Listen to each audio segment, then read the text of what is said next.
آئیے اب شروع کرتے ہیں یوسف علیہ السلام کا قصہ۔ قرآن کریم نے اس قصے کو احسن القصص کہا ہے۔ اس کے بارے میں اللہ تعالی نے پوری ایک سورت یعنی سورہ یوسف نازل فرمائی۔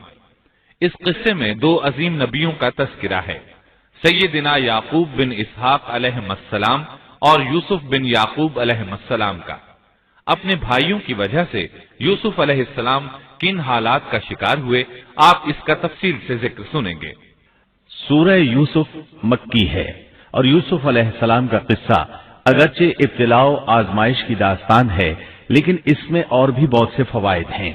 سننے والا اس سے لطف اندوز ہوتا ہے، اپنے اندر رحم اور انس کے جذبات محسوس کرتا ہے۔ اس قصے میں ان حالات کی طرف بھی اشارہ ہے جو انبیاء کے ساتھ پیش آتے ہیں۔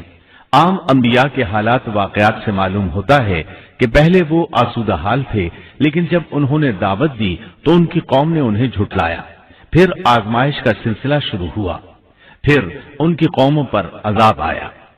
اس قصے میں معاملہ اس کے بالکل برعکس ہے۔ اس میں شروع میں ابتلاء آزمائش کا دور ہے، پھر آسانی اور فراوانی کی داستان ہے۔ ایسا کیوں ہوا؟ علماء کے اس بارے میں مختلف اقوال ہیں۔ عطا رحمت اللہ علیہ فرماتے ہیں، غمزدہ پریشان حال اگر یوسف علیہ السلام کے قصے کو سنتا ہے تو اس کے دل کو سکون ملتا ہے، وہ مطمئن ہو جاتا ہے، اس لیے کہ اس میں تنگی کے بعد آسانی ہے، مشکلات کے بعد اللہ کی نعمتوں کا نزول اس سے ظاہر ہے۔ سورہ یوسف سورہ ہود کے بعد نازل ہوئی۔ سورہ ہود میں انبیاء کرام کے تذکرے کے بعد قوم ہود اور قوم صالح کی تباہی کا ذکر آتا ہے، پھر ان اقوام کا تذکرہ ہے جو تباہ و برباد ہوئی۔ پھر سورہ یوسف عام الحزن میں نازل ہوئی۔ یہ وہ سال تھا جس میں نبی صلی اللہ علیہ وسلم کے چچا ابو طالب فوت ہوئے۔ ابو طالب ہر طرح آپ کا ساتھ دیتے رہے تھے، یہاں تک کہ رسول اکرم صلی اللہ علیہ وسلم فرماتے ہیں، قریش نے مجھ سے صحیح معنوں میں دشمنی کا آغاز ابو طالب کی وفات کے بعد کیا۔ ایک قول کے مطابق ابو طالب کی وفات کے صرف 3 دن بعد آپ کی پیاری اور محبوب بیوی، جنت کی عورتوں کی سردار، دنیا جہان کی افضل ترین عورتوں میں سے ایک سیدہ خدیجۃ الکبریٰ رضی اللہ عنہا اس دنیا سے رخصت ہو گئیں۔ انا للہ و انا الیہ راجعون۔ یہاں تک کہ ابن عباس رضی اللہ عنہما فرماتے ہیں، رسول اللہ صلی اللہ علیہ وسلم نے 4 خط کھینچے، پھر صحابہ کرام کو مخاطب کر کے فرمایا، جانتے ہو یہ خط میں نے کیوں کھینچے ہیں؟ انہوں نے کہا ہم نہیں جانتے۔ تو آپ صلی اللہ علیہ وسلم نے فرمایا، جنت کی افضل ترین عورتیں 4 ہیں، ایک مریم بنت عمران، دوسری خدیجہ بنت خویلد، تیسری فاطمہ بنت محمد اور چوتھی فرعون کی بیوی آسیہ بنت مزاحم رضی اللہ عنہن اجمعین۔ سیدہ خدیجہ رضی اللہ عنہا اور ابو طالب کی وفات کا آپ صلی اللہ علیہ وسلم کو بہت شدید صدمہ ہوا۔ تب آپ کی تسلی کے لیے اللہ تعالیٰ نے سورہ یوسف نازل فرمائی اور آپ کو یقین دلایا کہ تنگی کے بعد فراخی ہوتی ہے، اور اس صورت میں سبق آموز واقعات اور عبرتوں کا تذکرہ یکجا کر دیا گیا ہے، جبکہ دوسرے انبیاء کے قصے قرآن اور احادیث میں مختلف مقامات پر ہیں۔ یہ قصہ قرآن کریم میں ایک جگہ کیوں ذکر کیا گیا، اس میں کیا حکمت تھی، اور باقی قصے مختلف مقامات پر کیوں بکھرے ہوئے ہیں، اس بارے میں علامہ قرطبی رحمت اللہ علیہ فرماتے ہیں، اللہ تعالیٰ نے انبیاء علیہم السلام کے قصے تکرار کے ساتھ ذکر کیے ہیں۔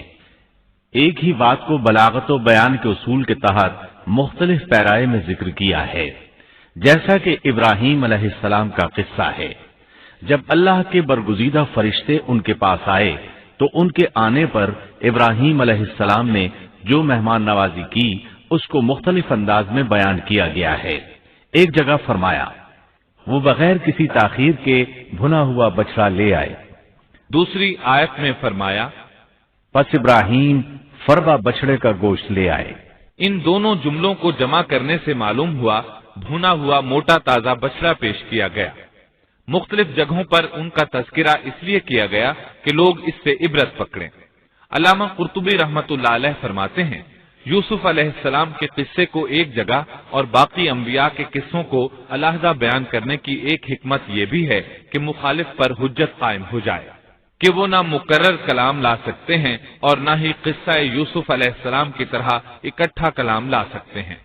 مطلب یہ کہ بلاغت کی ہر قسم میں دشمن پر حجت قائم ہو سکے۔ اللہ تعالیٰ کلام کو مکرر اور غیر مکرر لا کر قرآن کا اعجاز بیان کرنا چاہتے ہیں کہ اللہ چاہیں تو ایک قصے کو ایک ہی جگہ بیان کر دیں، چاہیں تو مختلف جگہوں پر بیان کر دیں۔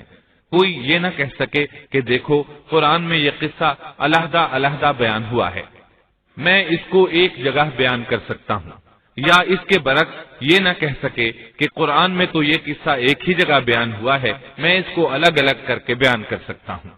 اب ہم اس قصے کا آغاز کرتے ہیں اور اسی طرح کرتے ہیں جس طرح اس کا آغاز اللہ رب العزت نے کیا ہے۔ شروع اللہ کے نام سے جو بڑا مہربان نہایت رحم والا ہے۔ الف لام را، یہ روشن کتاب کی آیتیں ہیں۔ یقیناً ہم نے اس کتاب کو عربی قرآن بنا کر نازل فرمایا ہے تاکہ تم سمجھ سکو۔ ہم آپ کے سامنے بہترین بیان پیش کرتے ہیں اس قرآن سے جو ہم نے آپ کی جانب وحی کے ذریعے نازل کیا ہے، اور یقیناً آپ اس سے پہلے بے خبروں میں سے تھے۔ قصہ در اصل ایک خبر کے بعد دوسری خبر اور اطلاع در اطلاع کو کہتے ہیں، اور قصص کا اصل قصہ ہے یعنی پیچھے چلنا، جیسا کہ اللہ کی کتاب میں ہے۔ موسیٰ کی والدہ نے ان کی بہن سے کہا کہ تو اس کے پیچھے پیچھے جا، اور قصص کی اصل یہی ہے کہ کسی خبر کا پے در پے آنا۔ اس لیے ارشاد باری تعالی ہے، ہم آپ پر بہترین قصے بیان کرتے ہیں، اور یقیناً آپ اس سے پہلے بے خبروں میں سے تھے۔ غفلت سے مراد یہاں اللہ کے ذکر سے غفلت نہیں، بلکہ اس کا مطلب یہ ہے کہ نزول قرآن سے پہلے آپ ان قصص سے واقف نہیں تھے۔ اللہ تعالیٰ سورہ یوسف آیت 4 اور 5 میں فرماتے ہیں، جب یوسف نے اپنے باپ سے ذکر کیا کہ ابا جی، میں نے 11 ستاروں اور سورج چاند کو خواب میں دیکھا ہے کہ وہ سب مجھے سجدہ کر رہے ہیں، یعقوب نے کہا، پیارے بچے، اپنے اس خواب کا ذکر اپنے بھائیوں سے نہ کرنا، ایسا نہ ہو کہ وہ تیرے ساتھ کوئی فریب کاری کرے، شیطان تو انسان کا کھلا دشمن ہے۔ رؤیا سے مراد وہ خواب ہے جس کو انسان نیند کی حالت میں دیکھے، اور رؤیت سے مراد وہ حقیقت ہے جس کو انسان حالت بیداری میں اپنی آنکھوں سے دیکھے۔ تو یوسف علیہ السلام نے خواب میں دیکھا کہ 11 ستارے اور سورج اور چاند انہیں سجدہ کر رہے ہیں۔ یعقوب علیہ السلام خواب کی حقیقت کو جان گئے، اگرچہ آپ خوابوں کی تعبیر نہیں بتاتے تھے، لیکن انہیں علم ہو گیا کہ اس میں یوسف علیہ السلام کی تکلیم ہے، اور انہیں یہ بھی علم تھا کہ یوسف علیہ السلام کے بھائی ان سے حسد کرتے ہیں۔ اسی لیے انہوں نے یوسف علیہ السلام سے کہا کہ اپنے بھائیوں کو یہ خواب نہ سنانا۔ یوسف علیہ السلام کے 11 بھائی تھے، بنیامین ان کے سگے بھائی تھے، باقی 6 ایک ماں سے اور 4 2 لونڈیوں سے تھے۔ حقیقی بھائی ان سے حسد نہیں کرتا تھا، وہ عمر میں ان سے چھوٹا تھا، باقی سب ان سے حسد کرتے تھے، اور اس حسد کی وجہ یہ تھی کہ یعقوب علیہ السلام ان سے والہانہ محبت کرتے تھے۔ اسی طرح بنیامین سے بھی انہیں بہت لگاؤ تھا، مطلب یہ کہ ان دونوں سے انہیں زیادہ محبت تھی، اور محبت میں کمی بیشی کوئی بری چیز نہیں، البتہ نبی کریم صلی اللہ علیہ وسلم نے فرمایا، ان میں عدل سے ضرور کام لیں۔ غرض یعقوب علیہ السلام کو ان دونوں سے زیادہ محبت تھی، ان کا دل ان کی طرف زیادہ مائل تھا، یہاں تک کہ لمحہ بھر بھی انہیں نظروں سے اوجھل نہیں کرتے تھے۔ یوسف علیہ السلام کے بھائی جب کھیل کے لیے نکلتے تو یعقوب علیہ السلام فرماتے، یوسف کو یہیں چھوڑ دو، گویا ہر وقت ان کا پہرا دیتے تھے۔ اللہ تعالیٰ سورہ یوسف آیت 6 میں فرماتے ہیں، اور اسی طرح تجھے تیرا پروردگار برگزیدہ کرے گا، اور تجھے معاملہ فہمی یعنی خوابوں کی تعبیر بھی سکھائے گا، اور اپنی نعمت تجھے بھرپور عطا فرمائے گا، اور یعقوب کے گھر والوں کو بھی، جیسے کہ اس نے اس سے پہلے تیرے دادا اور پردادا یعنی ابراہیم و اسحاق کو بھی بھرپور اپنی نعمت دی۔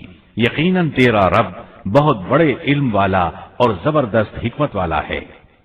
یعنی آپ کو منتخب کر لیا اور تمام بھائیوں سے آپ کو چن لیا، اور یعقوب علیہ السلام کے سارے بیٹوں سے آپ کا انتخاب کیا، اور اس دور کے لوگوں میں سے آپ کو نبوت دینے کا ارادہ کیا۔ مزید یہ کہ وہ لوگوں کو خوابوں کی تعبیر بھی بتاتے تھے، اور آیت میں جس نعمت کا ذکر ہے اس سے مراد نبوت کی نعمت ہے، اور یہ قصہ اللہ تعالیٰ نے نصیحت کے لیے ذکر کیا ہے۔ اللہ تعالیٰ سورہ یوسف آیت 7 اور 8 میں فرماتے ہیں، یقیناً یوسف اور اس کے بھائیوں میں دریافت کرنے والوں کے لیے بڑی بڑی نشانیاں ہیں، جبکہ انہوں نے کہا کہ یوسف اور اس کا بھائی بنسبت ہمارے باپ کو بہت زیادہ پیارا ہے، حالانکہ ہم طاقتور جماعت ہیں، کوئی شک نہیں کہ ہمارے ابا سری غلطی میں ہیں۔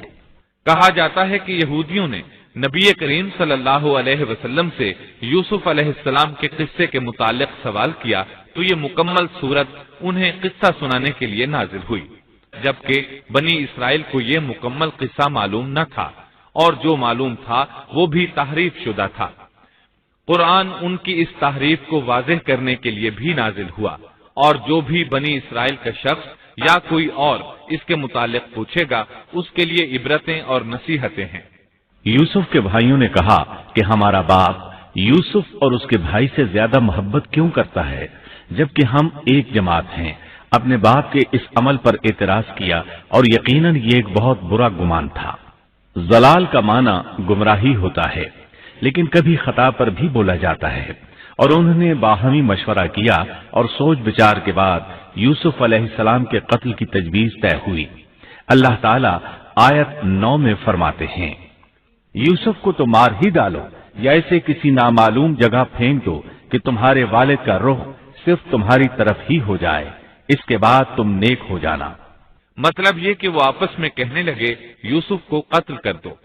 اس پر بڑے بھائی یہودا نے مداخلت کی اور کہا قتل بہت سنگین جرم ہے، اس پر وہ بولے تب پھر اسے کہیں غائب کر دو تاکہ باپ کی توجہ تمہاری طرف ہو جائے اور یوسف والی رکاوٹ ختم ہو جائے۔ دیکھیے کیسی سوچ ہے، پہلے برائی کریں گے پھر توبہ کریں گے اور نیک بن جائیں گے۔ بھلا کیا ایسا آدمی جو برائی اس نیت سے کرتا ہے بعد میں توبہ کر لے گا، کیا اس کی توبہ قبول ہوگی؟ علماء فرماتے ہیں توبہ کا دروازہ کھلا ہے۔ اللہ تعالیٰ رات کے وقت صدا دیتا ہے کہ دن کو برائی کرنے والے توبہ کر لے، اور دن کو آواز دیتا ہے رات کو برائی کرنے والے توبہ کر لے۔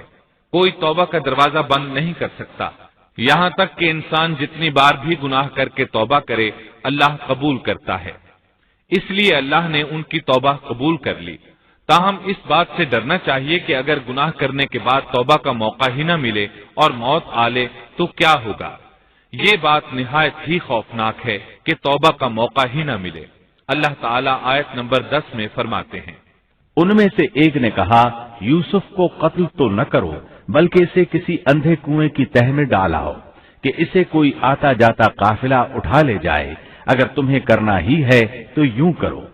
یہودا نے انہیں قتل سے روکا اور کہا قواسم کے راستے میں اموقی نام کا کنواں ہے، اسے اس میں ڈال دو، کوئی گزرتا ہوا قافلہ اسے اٹھا لے جائے گا، اس سے نجات ہی پانا چاہتے ہو تو یہ کام کرو۔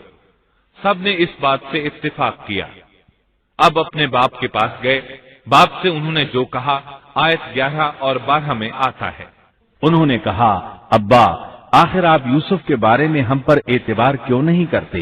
ہم تو اس کے خیر خواہ ہیں، کل آپ ضرور اسے ہمارے ساتھ بھیج دیجئے کہ خوب کھائے پیے اور کھیلے، اور اس کی حفاظت کے ہم ذمہ دار ہیں۔ یعقوب علیہ السلام نے ان کی بات کے جواب میں جو کچھ کہا آیت نمبر 13 اور 14 میں اس کا ذکر موجود ہے۔ یعقوب نے کہا اسے تمہارا لے جانا مجھے تو سخت صدمہ دے گا، اور مجھے یہ بھی کھٹکا لگا رہے گا کہ تمہاری غفلت میں اسے بھیڑیا کھا جائے۔ انہوں نے جواب دیا کہ ہم جیسی زوراور جماعت کی موجودگی میں بھی اگر اسے بھیڑیا کھا جائے تو ہم بالکل نکمے ہی ہوئے۔ وہاں بھیڑیے کثرت سے تھے، اس لیے یعقوب علیہ السلام ڈرتے تھے۔ بیٹوں کے بار بار اصرار پر یعقوب علیہ السلام یوسف علیہ السلام کو ان کے ساتھ بھیجنے پر رضامند ہو گئے۔ اللہ تعالیٰ آیت 15 میں فرماتے ہیں، پھر جب اسے لے چلے اور سب نے مل کر ٹھان لیا کہ اسے غیر آباد گہرے کنویں کی تہ میں پھینک دیں، ہم نے یوسف کی طرف وحی کی کہ یقیناً وقت آ رہا ہے کہ تو انہیں اس ماجرے کی خبر اس حال میں دے گا کہ وہ جانتے ہی نہ ہوں گے۔ بعض روایات کے مطابق انہوں نے راستے میں یوسف علیہ السلام کو مارا پیٹا، برا بھلا کہا، اور ایسا کرنا ان کے لیے معمولی بات تھی کیونکہ وہ تو قتل کے درپے تھے۔ آخر کار کنویں کے پاس پہنچے اور مشورے کے مطابق انہیں کنویں میں ڈال دیا۔ یوسف علیہ السلام کنویں میں ایک پتھر پر گرے، یعنی پانی میں نہ گرے۔ آپ اس پتھر پر بیٹھ گئے۔ اللہ تعالیٰ کی طرف سے انہیں تسلی دی گئی کہ آپ پریشان نہ ہوں، بہت جلد آپ کنویں سے نکلیں گے اور انہیں ان کے اس گھناؤنے فعل کے بارے میں بتلائیں گے، اور انہیں اس بات کا گمان بھی نہیں ہوگا کہ ایسا وقت بھی آئے گا۔ یوسف علیہ السلام کو کنویں میں ڈالنے کے بعد انہوں نے گھر جانے کی تیاری کی۔ آیت نمبر 16 میں آتا ہے، اور عشاء کے وقت وہ سب اپنے باپ کے پاس روتے ہوئے پہنچے۔ امام آمش قاضی شرح رحمت اللہ علیہ کی مجلس میں بیٹھے تھے۔ ایک عورت آئی، اس کا ایک آدمی سے جھگڑا تھا، وہ بہت شدت سے رو رہی تھی۔ آمش بولے، آپ دیکھتے نہیں یہ کس بری طرح رو رہی ہے؟ ان کا مطلب یہ تھا کہ یہ سچی ہے۔ قاضی شرح فرمانے لگے، یوسف علیہ السلام کے بھائی رات کو روتے ہوئے اپنے باپ کے پاس آئے تھے، پس فیصلہ رونے پر نہیں انصاف پر ہونا چاہیے۔ اب یوسف علیہ السلام کے بھائیوں نے باپ کو تفصیل سنائی۔ اللہ تعالیٰ اس کا ذکر آیت 17 میں فرماتے ہیں، اور کہنے لگے کہ ابا جی، ہم تو آپس میں دوڑ میں لگ گئے اور یوسف کو ہم نے سامان کے پاس چھوڑا، پس اسے بھیڑیا کھا گیا۔ آپ تو ہماری بات نہیں مانیں گے، گو ہم بالکل سچے ہی ہوں۔ سو انہوں نے یہ بات بتائی، لیکن اس سے جھوٹ صاف ظاہر ہو رہا تھا، جیسا کہ اگلی آیت میں ہے۔ اور یوسف کے کرتے کو جھوٹ موڑ کے خون سے خون آلود بھی کر لائے تھے۔ ابن عباس رضی اللہ عنہما فرماتے ہیں کہ انہوں نے بکری ذبح کی اور یوسف علیہ السلام کی قمیص پر اس کا خون مل لیا، اور خون میں لت پت قمیص یعقوب علیہ السلام کے پاس لے آئے۔ جب یعقوب علیہ السلام نے دیکھا تو فرمانے لگے، یہ بھیڑیا بھی کتنا رحم دل تھا، میرے بیٹے کو تو کھا لیا اور قمیص کو کچھ نہیں کہا، تمہاری عقل کہاں ہے؟ اس بات کا ذکر آیت 18 میں ہے۔ باپ نے کہا، یوں نہیں، بلکہ تم نے اپنے ہی دل سے ایک بات بنا لی ہے، بس صبر ہی بہتر ہے، اور تمہاری بنائی ہوئی باتوں پر اللہ ہی سے مدد کی طلب ہے۔ ادھر دوسری طرف کیا ہوا؟ آیت 19 میں اللہ فرماتے ہیں، اور ایک قافلہ آیا اور انہوں نے اپنے ایک پانی لانے والے کو بھیجا، اس نے اپنا ڈول لٹکا دیا اور کہنے لگا، واہ واہ، خوشی کی بات ہے، یہ تو ایک لڑکا ہے۔ انہوں نے اسے مال تجارت قرار دے کر چھپا دیا، اور اللہ اس سے باخبر تھا جو وہ کر رہے تھے۔ تفصیل اس کی یہ ہے کہ ایک قافلہ اس کنویں کے پاس سے گزرا جس میں یوسف علیہ السلام موجود تھے۔ انہوں نے پانی کی تلاش میں ایک خادم کو بھیجا، وہ کنویں تک پہنچا، اس نے کنویں میں ڈول لٹکایا، یوسف علیہ السلام اس ڈول میں بیٹھ گئے۔ خادم نے ڈول نکالا تو اس میں ایک خوبصورت بچے کو دیکھا، مارے خوشی کے وہ پکار اٹھا، یہاں ایک لڑکا ہے۔ اس زمانے میں غلاموں اور لونڈیوں کی تجارت ہوتی تھی، انہیں خوف محسوس ہوا کہ کہیں یہ لڑکا ان سے چھن نہ جائے۔ اس خوف کے پیش نظر انہوں نے یوسف علیہ السلام کو چھپا لیا۔ انہوں نے یہ بھی سوچا کہ شاید یہ بھاگا ہوا غلام ہے، اگر اس کا مالک آ گیا تو وہ اسے لے جائے گا۔ یہ قافلہ مدائن سے مصر جا رہا تھا۔ جب یہ مصر پہنچے تو انہوں نے یوسف علیہ السلام کو معمولی قیمت میں فروخت کر دیا۔ معمولی قیمت میں فروخت کرنے کی جلدی بھی انہوں نے اسی خیال کے تحت کی کہ کہیں اس کا مالک نہ آ جائے۔ ابن عباس رضی اللہ عنہما فرماتے ہیں کہ انہوں نے یوسف علیہ السلام کو صرف 20 درہم میں بیچ دیا، اور یہ نہایت معمولی قیمت تھی۔ آیت نمبر 21 میں ہے، مصر والوں میں سے جس نے اسے خریدا تھا اس نے اپنی بیوی سے کہا کہ اسے بہت عزت و احترام کے ساتھ رکھو، بہت ممکن ہے کہ یہ ہمیں فائدہ پہنچائے یا اسے ہم اپنا بیٹا ہی بنا لیں۔ یہ شخص مصر کا وزیر خزانہ تھا، بے اولاد تھا۔ اس نے سوچا شاید یہ لڑکا بڑا ہو کر اچھا انسان بنے، لہذا کیوں نہ ہم اسے بیٹا بنا لیں۔ اس طرح یوسف علیہ السلام وزیر خزانہ کے گھر پلے بڑھے۔ وزیر خزانہ عزیز مصر کہلاتا تھا۔ عزیز نے آپ کو بیٹوں کی طرح رکھا۔